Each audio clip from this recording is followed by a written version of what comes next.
Most welcome to Historiespanarna, History Reconnaissance, and Guarding the Gateway, how Allied forces resisted Hitler's missile onslaught. This is the story of Antwerp X, one of the most complex and successful air defense efforts of World War II. The scene is the city and port of Antwerp in Belgium. The time, 1944 and 1945, and the cost involved thousands of German cruise and ballistic missiles, hundreds of heavy guns, tens of thousands of Allied soldiers, and the fate of the Allied advance into Germany is in the balance. So stay with us for the story of bravery, sacrifice, resistance and resolve. And please subscribe to our channel and join us on our journey in history. On September 4th, 1944, after more than 4 years of German occupation, the first British tanks of the 11th Armoured Division made their way into Antwerp in Belgium, marking the beginning of the city's liberation. Initial resistance led to skirmishes along the central Main Street and near the bunker of the German command in the Central Park. But British forces soon established control over the city centre. As the news spread, joyful crowds flooded the streets, celebrating the arrival of the liberators.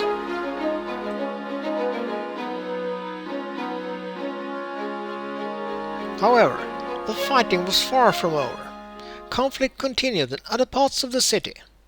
In the days that followed, a coordinated effort between Allied forces and members of the local resistance proved crucial in safeguarding the port. Together, they succeeded in averting widespread destruction, preserving what was Europe's largest deep-water port, critical for bringing in Allied supplies. What the Allies were unable to accomplish, however, was the capture of the WWII Peninsula. This area remained under German control, allowing them to dominate the Scheldt estuary, the crucial waterway connecting the port of Antwerp to the North Sea. Recognizing its strategic importance, Hitler ordered that WWII be defended at all costs. In keeping with Nazi military doctrine, it was officially designated a fortress, Festung Walcheren.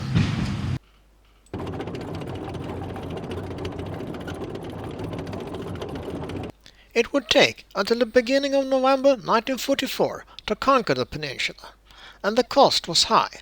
6,000 casualties for the Canadian and British, and more than 10,000 for the Germans.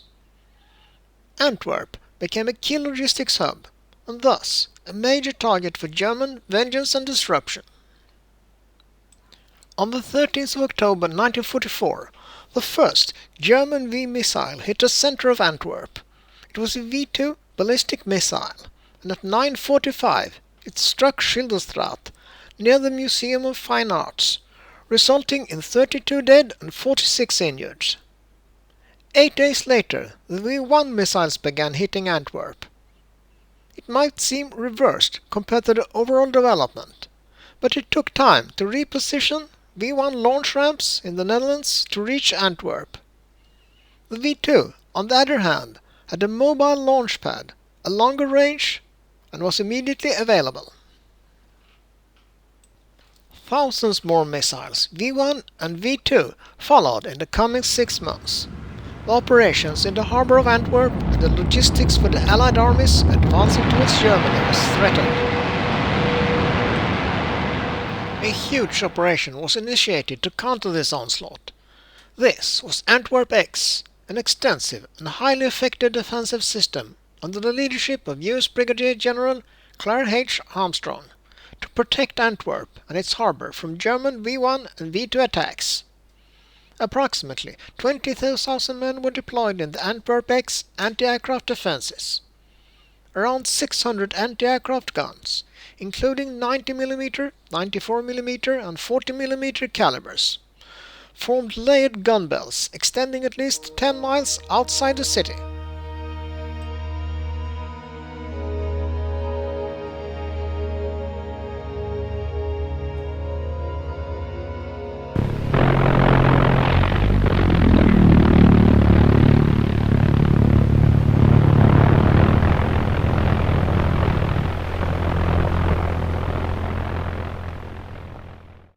The American units included numerous AAA battalions, heavy with 90mm guns, and light automatic weapons battalions. The 50th and 56th Anti-Aircraft Brigade HQs. By November 1945, the main anti-aircraft belt included at least 7 heavy gun battalions forward of Antwerp, backed by several automatic weapon battalions. British and Commonwealth units. 80th Anti-Aircraft Brigade oversaw early warning, radar and observation posts. Heavy anti-aircraft regiments comprising batteries of 3.7-inch guns and Mark IIc radar platforms.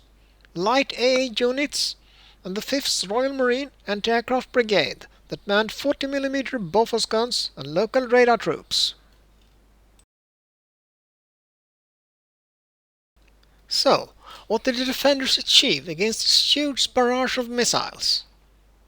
Combined, they shot down 2,180 V1s, expending 530,000 rounds of 90mm ammunition. Initial interception rates started near 60%, rising to 97 to 98% by early 1945. The V2 was something else. Unlike V1s, V2 rockets were supersonic and practically impossible to intercept in flight.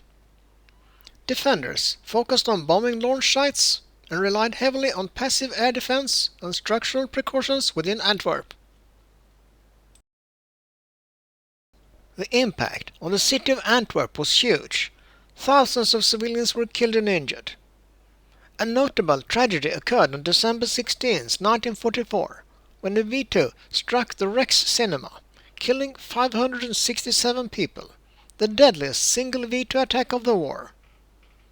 There was also massive destruction across residential and industrial areas. The port of Antwerp suffered considerable damage from German WWII weapon attacks, but the attacks did not succeed in halting the Allied supply flow, though they caused delays and required heavy air defenses and resources.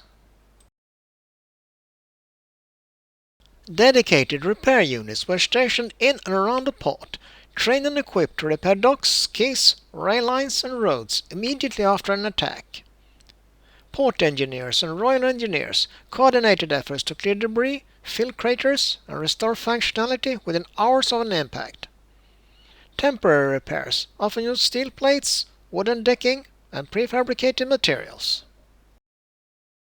The Allies spread out depots and fuel dumps to reduce the damage any single strike could cause. Ship unloading was done across multiple docks, and cargo was rapidly dispersed, inland by rail and truck, to minimize time spent in vulnerable areas.